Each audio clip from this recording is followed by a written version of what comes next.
કેવું થઈ ગયું એમ ઘરની બહાર નીકળતો એક બા આવ્યા મને જય શ્રી કૃષ્ણ બાટા મેં જય શ્રી કૃષ્ણ બા લે ઠાકરજીનો કાજુ બદામ કિસમિસનો પ્રસાદ ખાતો હતો મારો દીકરો મેં ઓલે હાથ આમ ધીરો મેં કીધું લાવો કાજુ બદામ કિસમિસનો પ્રસાદ ખાધો ઠાકરજીને ધરેલો કાજુ બદામ ચવાઈ ગયા કિસમિસ એક તો શાળામાં તમને ખબર છે એક તો હું કઈ ગયેલી દાઢે સડે ભીની ત્યાં થાય એટલે કાઢવી પડે એમ જા એટલે મેં કીધું બા થોડોક પ્રસાદ ઘેર સોમ મંગળ બુધ સુધી એવું આવેલું મેં બા થોડોક પ્રસાદ ઘરે લેતા હતા ક્યારે લેતી જાવ છું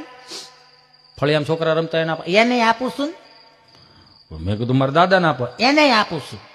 મેં તો થોડોક તમે ખાવ હું ખાવ મોટા પણ મોટા દાંત નમળે મારો દીકરો તો આ ગલોફે ઓલો ગલોફે સેગળે રાખો નો સવાય તને દઈ દઉં